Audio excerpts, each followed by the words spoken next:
અધિક પુરુષોત્તમ માસમાં રોજ સવારે અને સાંજે દેવી કવચ સાંભળો.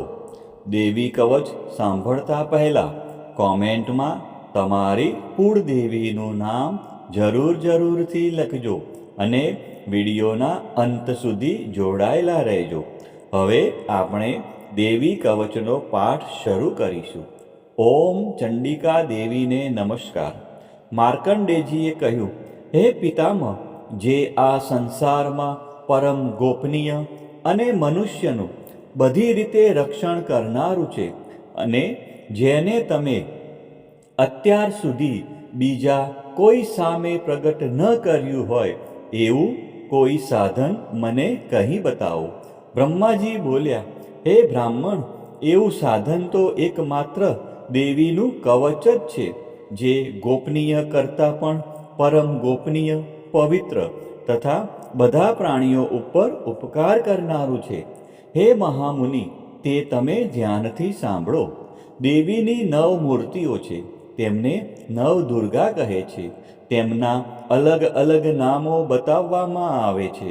પહેલું નામ શૈલપુત્રી છે, બીજું નામ બ્રહ્મચારિણી છે, ત્રીજું ચંદ્રઘંટાના નામે પ્રસિદ્ધ છે, ચોથી મૂર્તિને કુષ્માંડા કહે છે, પાંચમી દુર્ગાનું નામ સ્કંદ માતા છે, છઠ્ઠી દુર્ગાનું નામ કાત્યાયની છે, સાતમું સ્વરૂપ એટલે કાલરાત્રિ, આઠમું સ્વરૂપ એટલે મહાગૌરી અને નવમી દુર્ગા એટલે સિદ્ધિદાત્રી.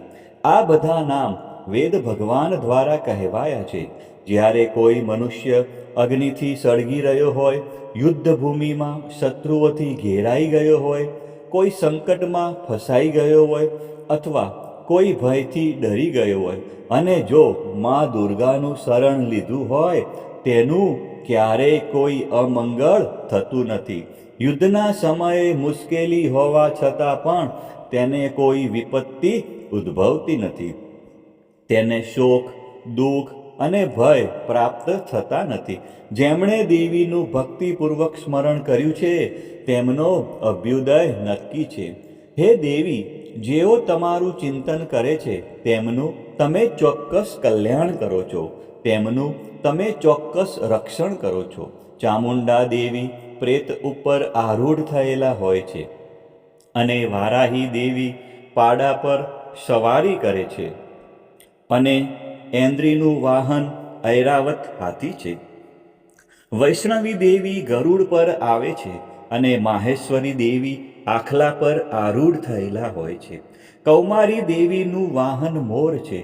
વિષ્ણુપ્રિય લક્ષ્મી દેવી કમળ પર વિરાજમાન છે અને તેમના હાથમાં લાલ કમળ છે. આખલા પર આરૂઢ થયેલ દેવી ઈશ્વરીએ શ્વેત વસ્ત્ર ધારણ કરી રાખ્યા છે. બ્રાહ્મી દેવી હંસ પર બેઠેલા છે અને બધા જ આભૂષણો ધારણ કર્યા છે. આ બધી દેવીઓ માતાઓ યોગ શક્તિઓથી સંપન્ન છે, જેઓ અનેકવિધ આભૂષણો પહેરવાથી શોભે છે. તેમણે અનેક રત્નો ધારણ કર્યા છે, ક્રોધથી ભરેલી છે અને ભક્તોનું રક્ષણ કરવા રથમાં બેઠેલી છે. આ દેવીઓના હાથમાં શંખ, ચક્ર, ગદા, શક્તિ, હળ, મુસળ, ખેટક, તોમર, કુહાડી, દોરડું, કુંત, ત્રિશૂળ અને ઉત્તમ પ્રકારના ધનુષ્ય ધારણ કરેલા છે. દૈત્યોના શરીરનો નાશ કરવો અને ભક્તોને અભયદાન આપવું, દેવતાઓનું હિત કરવું એ તેમના શસ્ત્ર ધારણનો ઉદ્દેશ છે.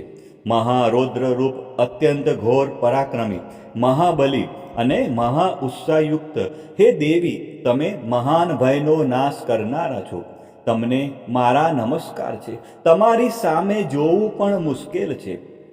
શત્રુઓનો ભય વધારનારા હે જગદંબિકા દેવી, મારું રક્ષણ કરો.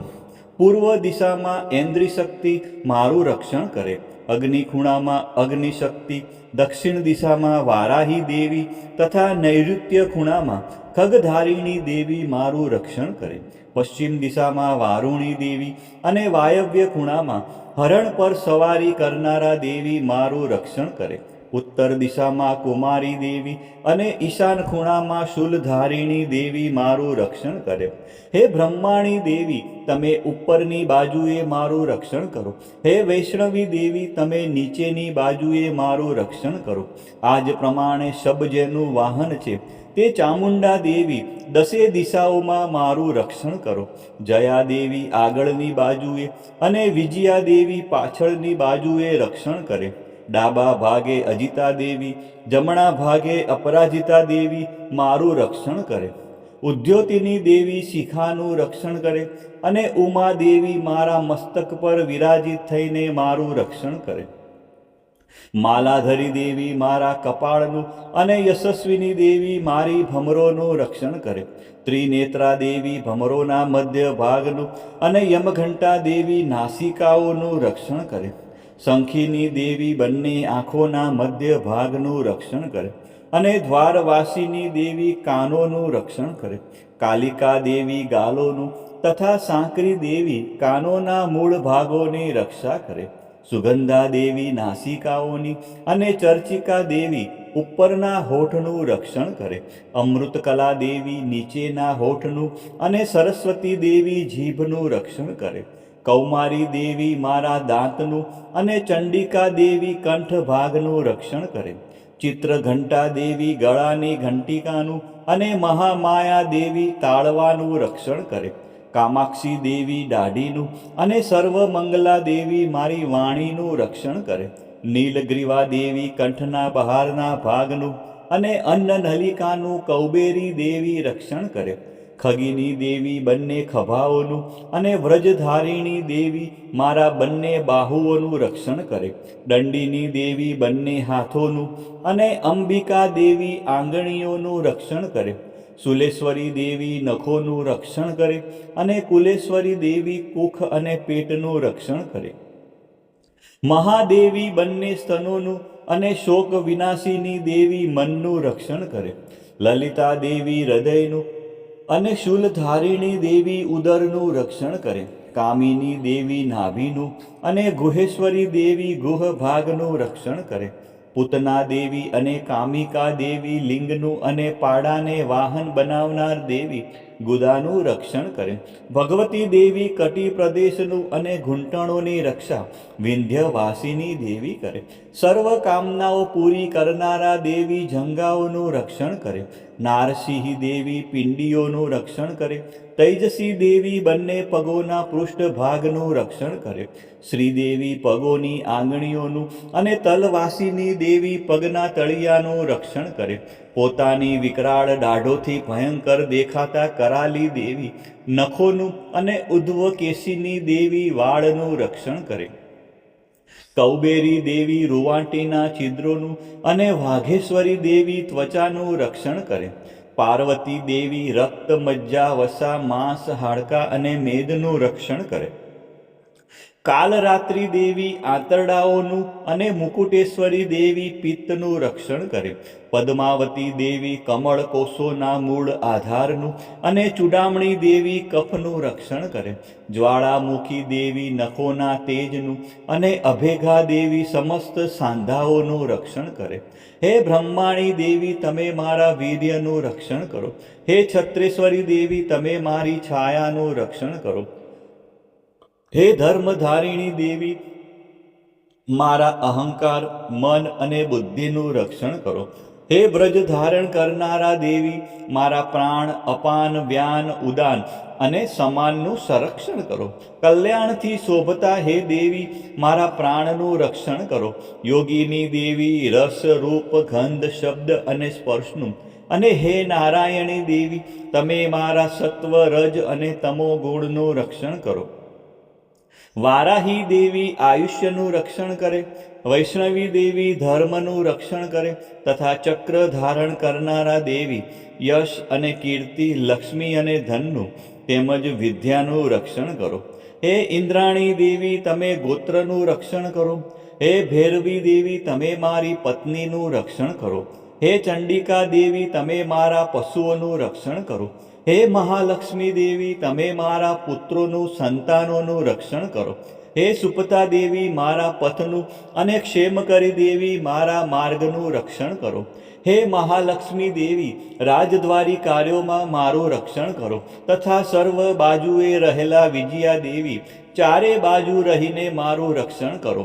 હે દેવી, જે સ્થાન દેવી કવચમાં કહેવાયું નથી અને તેથી રક્ષણ વિનાનું છે, તે બધા સ્થાનો તમારા વડે સુરક્ષિત થાય, કારણ કે તમે વિજયશાલિની અને પાપનાશીની છો. મનુષ્ય પોતાના શરીરનું ભલું ઈચ્છતો હોય તો તેણે દેવી કવચનો પાઠ કર્યા વિના એક ડગલું પણ ભરવું નહીં. દેવી કવચનો પાઠ કરીને જ યાત્રા કરવી.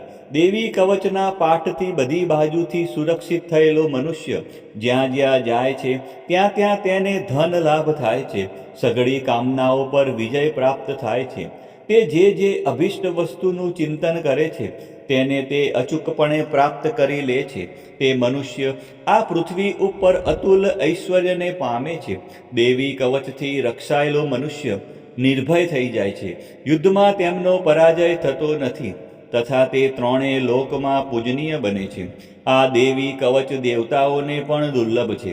જે આ દેવી કવચનો દરરોજ 3 સંધ્યાએ શ્રદ્ધાપૂર્વક પાઠ કરે છે તેની દૈવી કલા પ્રાપ્ત થાય છે તથા તે ત્રણેય લોકમાં પરાજિત થતો નથી. એટલું જ નહીં, તે અપમૃત્યુથી રહિત થઈને 100 કરતાં પણ વધુ વર્ષ જીવે છે. દેવી કવચ ધારણ કરનારા મનુષ્યની રાજા તરફથી સન્માન અને વૃદ્ધિ થાય છે. આ દેવી કવચ મનુષ્યના તેજની વૃદ્ધિ કરનારું અને ઉત્તમ છે.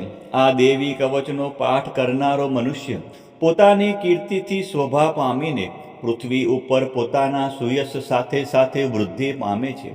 જે પહેલા દેવી કવચ કરીને સપ્તસતી ચંડી પાઠ કરે છે તેની જ્યાં સુધી વન પર્વત હોય ત્યાં સુધી તે આનંદથી યુક્ત આ પૃથ્વી ઉપર રહે છે. તેના પુત્રો પૌત્રો સંતાન પરંપરા બનેલી રહે છે. પછી દેહાંત થતાં તે મનુષ્ય મહામાયાની કૃપાથી નિત્ય પરમપદને પામે છે, જે દેવતાઓને પણ દુર્લભ છે. તે સુંદર દિવ્ય રૂપ ધારણ કરે છે અને કલ્યાણ શિવની સાથે આનંદનો ભાગી બને છે. પ્રિય ભક્તજનો, મા ભગવતીની આરાધનામાં દેવી કવચનું વિશેષ મહત્વ છે. દેવી કવચ એટલે રક્ષણ કરનારું કવચ. આ પાઠ દ્વારા મા દુર્ગાના વિવિધ સ્વરૂપો આપણા શરીરના દરેક અંગ અને જીવનના દરેક ડગલાનું રક્ષણ કરે છે. ઋષિ માર્કંડેયજી દ્વારા વર્ણવેલ આ દેવી કવચનો જો નિત્ય પાઠ કરવામાં આવે તો મનુષ્ય નિર્ભય બને છે અને તેના જીવનમાં સુખ શાંતિનો ઉદય થાય છે. આજના આ વિડીયોમાં તમે સંપૂર્ણ દેવી કવચનો પાઠ સાંભળ્યો. વિડીયોના અંત સુધી તમે જોડાયેલા રહ્યા અને મા અંબાના આ પરમ કલ્યાણકારી સ્ત્રોતનો તમે લાભ લીધો. બોલો શ્રી અંબે માત કી જય, ચામુંડા માત કી જય, ખોડિયાર માત કી જય, ઉમિયા માત કી જય, મહાકાળી માત કી જય, બહુચર માત કી જય. આ જ પ્રમાણે રોજ સવારે અને સાંજે સંધ્યા સમયે દેવી કવચનો પાઠ અવશ્ય સાંભળવો.